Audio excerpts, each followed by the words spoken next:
Good morning, Deer Park High School, and welcome back to the Deer Network. Today is Thursday, September 30th, 2021. I'm Gage Zabala. And I'm Emily Little. Today, what it takes to be a future farmer of America and your weekly news. But Gage, first can you tell us about the weather? Sure, Emily. This weekend's weather will have highs around 83 and lows around 70, but sadly there are high chances of thunderstorms, so it looks like another weekend I have to spend inside, which is great because this week started the final 3 weeks of the current grading period, so make sure you're getting on that homework grind and turning all of your assignments in. Mr. McKee, I promise I'm getting all of that work done and not playing NBA 2K. Yeah, what a loss, because I'm sure you're so good at it. If you have any little siblings who aspire to be a Deer Escort one day or just love to dance, the Deer Escorts are holding their annual mini clinic this Saturday from 9 a.m. to 12 p.m. Registration will start at 8:30 a.m. For more information, please go to the Deer Escort website. Tryouts for the bowling team will be held October 14th at 4:15 p.m.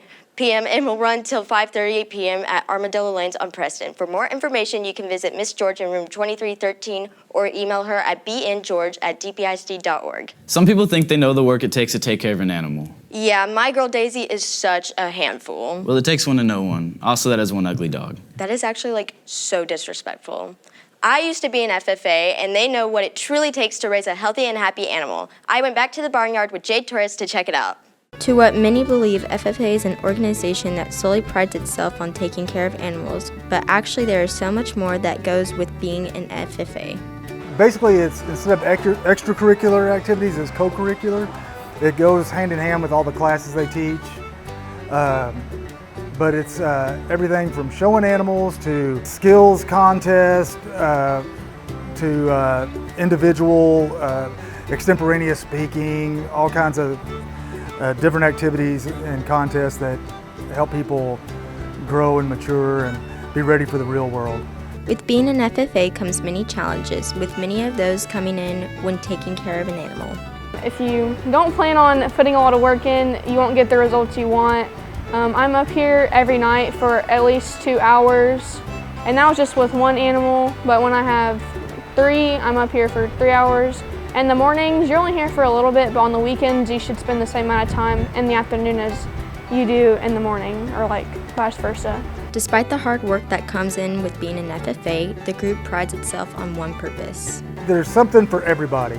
I don't care where you fall on the spectrum, there's something for everybody.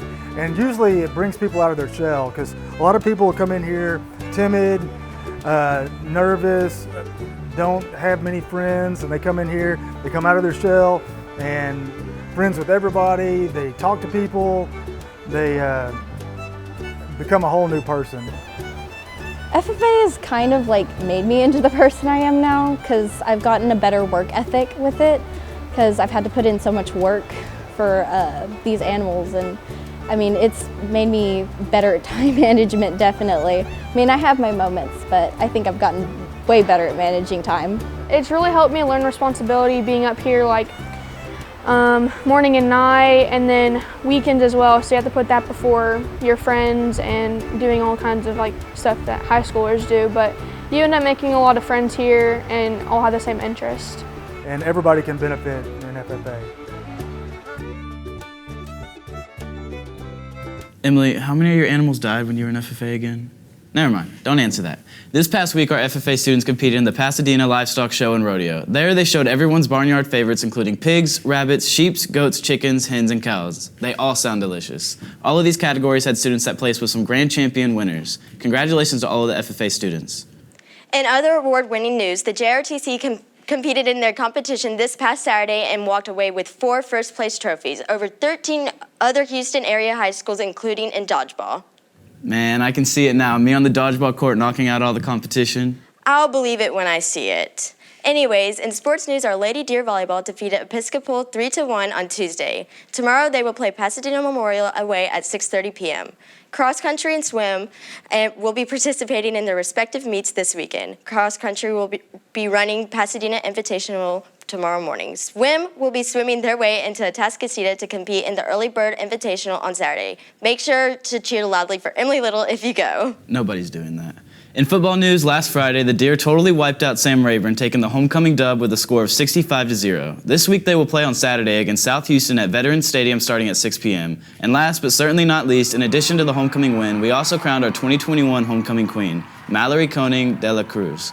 Last year's queen, our own Julie Perez, crowned her last Friday during halftime.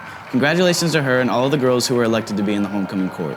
That's it for us this week. Be sure to join us every week during Deer Time and make sure to follow us on Twitter, Instagram, and Snapchat at the Deer Network for more amazing content. For Gage Zabala and everyone here at the Deer Network, I'm Emily Little, wishing you a wonderful day and the great rest of your week. And go Deer!